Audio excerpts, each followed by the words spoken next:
power. I ask, Father, for clarity. I ask for precision. I ask in Jesus' name, and none of us will walk out of this place the same, but all that will be blessed, will be impacted richly by your word. In Jesus' name I pray. Amen. Amen. Hallelujah. Amen. The Lord is good. All the time. And all the time.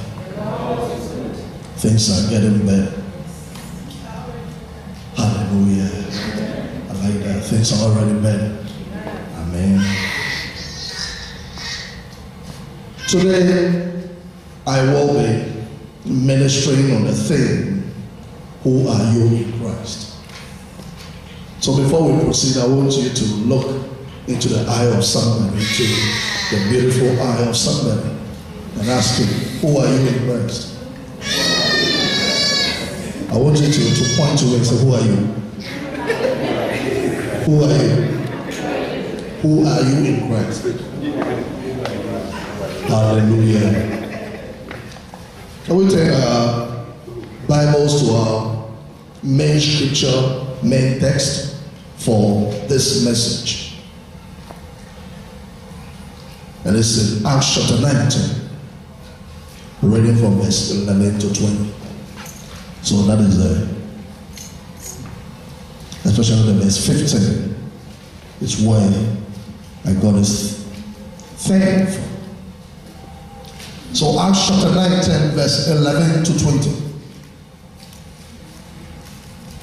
Now God worked unusual miracles by the hands of Paul, so that even handkerchiefs or aprons were brought from his body to the sick, and the diseases left them, and the evil spirits went out of them.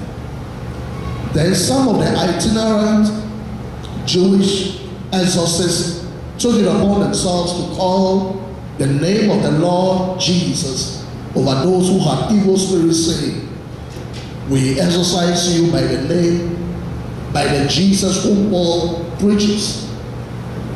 Also there were 7 sons of Sceva, a Jewish chief priest, who did so. And the evil spirit answered and said, Jesus I know, and Paul I know, but who are you? Then the man in whom the evil spirit was leaped, in whom the evil spirit was, leaped on them, overpowered them, and prevailed against them, so that they fled out of that house naked and wounded.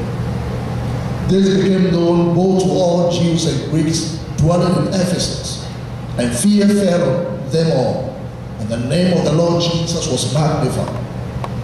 And many who had believed came confessing and telling their deeds. Also many of those who had practiced magic brought their books together and bent them in the sight of all. And they counted up the value of them in a total of 50,000 pieces of silver. So the word of the Lord grew mightily and prevailed. Verse 15. And the evil spirit answered and said, Jesus I know, and Paul I know, but who are you? Hallelujah. Jesus I know, and Paul I know, but who are you? It's so important for us to identify our true, or to actually have a revelation of our true identity in Christ. We need to know who we are. We need to know who we are. The evil spirit said, Jesus I know, Paul I know, but who are you? So that's our key question this morning. Who are you? And from the scripture we have just read, are you like the 7 sons of Sceva, or you a true believer? Because you can try and fool human beings, but there are 2 key people you cannot fool. You cannot fool God, you cannot fool the devil. Hallelujah. You can't. We can play games with each other, but we can't play games with God. We can't play games with the devil. The devil is not afraid. He He will make sure he crushes us. Hallelujah. And so, if you are here under the sound of my voice, you're giving your life to Christ, it's really important you identify who you are in the Lord. Because who you are in the Lord will help you to go very, very, very far. Now, the key question I want us to answer this morning is, why is it important to know who we are in Christ? And we are going to be reading John chapter 13. And this is one classic scripture. If you will forget everything, don't forget this. Hallelujah. If you are going to forget everything I said this morning, don't forget the principles in the text we are going to read. Who are you in Christ? I've realized in life that the treatment people give you, and listen to me and listen carefully. I'm saying the treatment people give you basically is a summation of who you are to them. Think about it. Yeah, that is true. The treatment people give you is a summation of who you are to them. And so when you see somebody and you despise or you reject or you relegate that person to the background, all you are saying is that you have placed him. You think that is the level that individual belongs. The treatment people give you or you receive from people is a summation of who you are today. And it's so important for us to understand who we are. For the past 2 weeks, we've been talking about 1 Timothy chapter 4, verse 1, where Paul told Timothy, don't let anybody despise you. You see, people have a way of despising you. But you need to know who you are. And when you know who you are, you know how to carry yourself around. Whether you like it or not, there are people who will despise you upon all the revelation you have about yourself. But when you have that revelation about yourself, you not allow anything they do to have an effect on your life. Because words are powerful. The treatment people give to us are powerful. Some of us are where we are today. We are timid, we are frightful, we are not doing so much because of where we are coming from. And because of the things we experienced as we grew in life. Why is it important to know who you are in Christ? John chapter 13. I'll read from verse 3 to 5 and we'll jump to verse 12 to 17. But I will entreat you, please take time to read the whole chapter. John chapter 13. Which will bless you. Jesus, from verse 3. Knowing that the Father had given all things into his hands, and that he had come from God and was going to God. Let's pause there. This is about Jesus. And the Bible says Jesus knew who he was. He knew what God had given to him. He knew where he came from and he knew where he was going. This is the foundation of whatever we are about to read. Jesus, knowing that the Father had given all things into his hands, and that he had come from God and was going to God, rose from supper and laid aside his garments, took a towel and gathered himself. After that, he poured water into a basin and began to wash the disciples' feet and to wipe them with towel with which he was given. Verse 12. So when he had washed their feet, and before that, he came to Peter, and Peter said, you know what? Me, you will never wash my feet. That's what Peter told Jesus. And Jesus said, look, if I don't wash your feet, you are not part of me. And then Peter said, they're not my feet. My hands, my head, my whole body. Just not my feet. If you want to wash, then wash it. And Jesus said, the person who is washed is already clean. All he has to do is to wash their feet.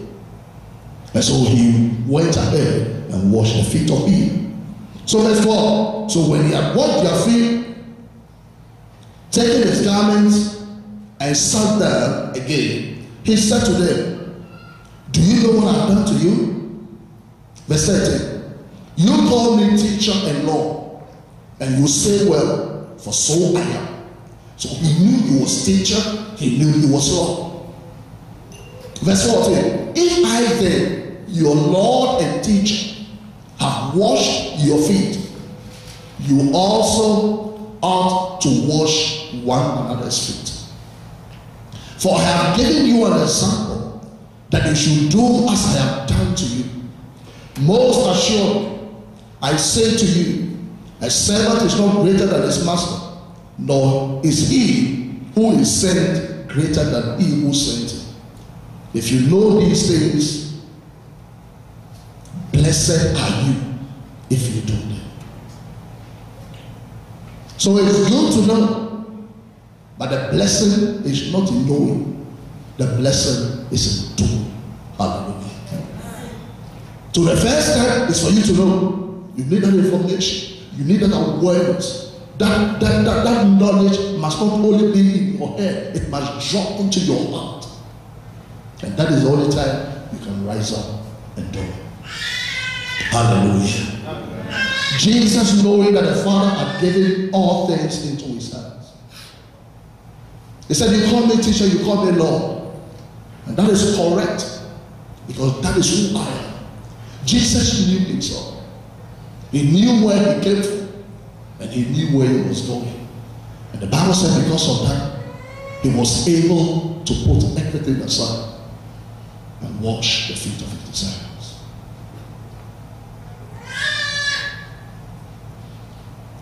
Knowing who you are in Christ will help you to walk in humility.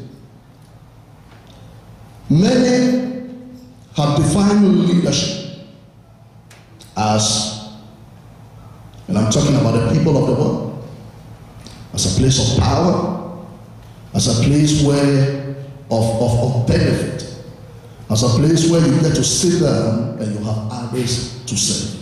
Hallelujah.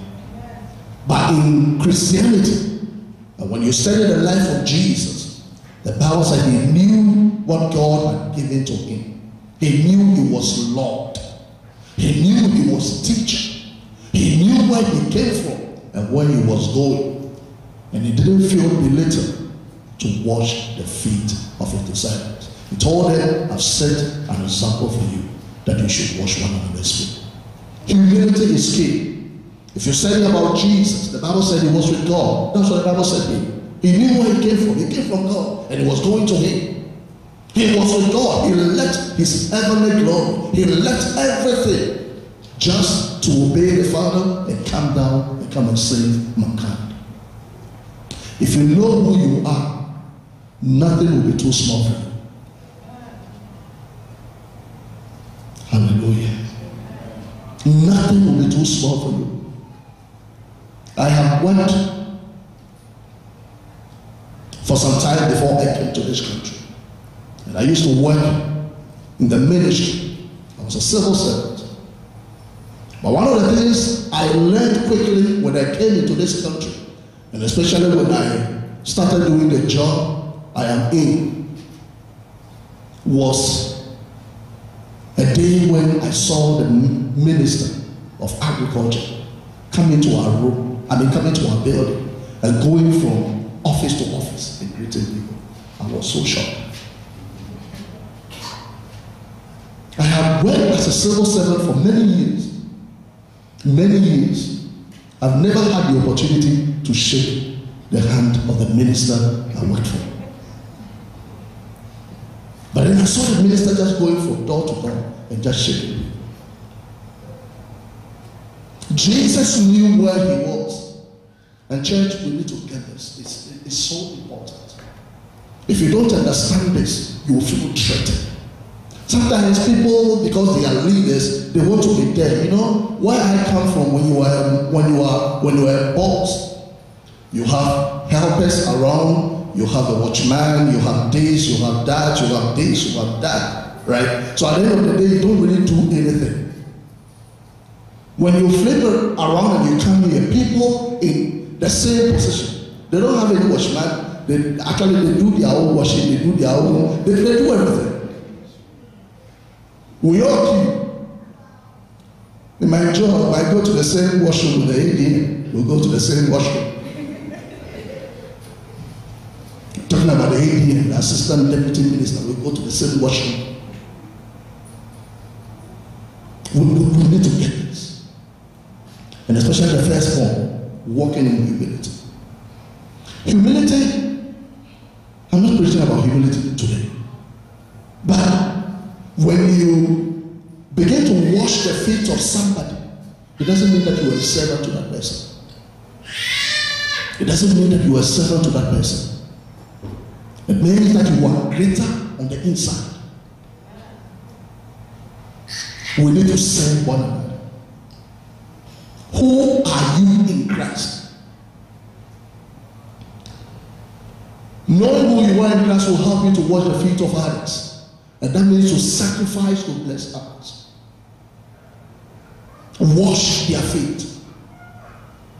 Do the work of a servant. Be the guy who ran all the errands. Be the go-to person. We need to sacrifice to be able to bless other people. But you can only do that if you know who you are. Because sometimes when people get into this area, they think that their service actually takes away from them. You see, when I begin to serve you, then I'm not really the powerful guy here. Then you are the boss, I'm the servant. So I don't have to serve you. Why should I be calling you every time? Why can't you call me too? Why should I be visiting you every time? Why can't you also visit me? Why should I always be giving to you? Why can't you also give to me? We need to know who we are. If you know who you are, you will become a giver. You will give your time, you will give your talent, you will give your abilities, you will give your money. Today is first fruits. If you know who you are in Christ, nothing will take away from you. I've seen so many Christians who are very, very good Christians, but you don't talk about their money. Hey, don't go there. That one is there in your God. Hallelujah. Proverbs chapter 11 verse 25. The generous soul will be made rich, and he who waters will also be watered himself. We need to know who we are. During this week, God woke me one of the nights, and he woke me with a scripture that I'm going to be sharing with you very soon. And I prayed on that scripture, and I'm going to be preaching on that scripture right after the scripture. So who are we in Christ? Who are you in Christ? What has happened to you? If you say you were a believer, what has happened to you? Who are you? How are you supposed to live your life? 2 Corinthians chapter 5 verse 17 to 20. Can we turn to that scripture? And then the next scripture will be the scripture God woke me with.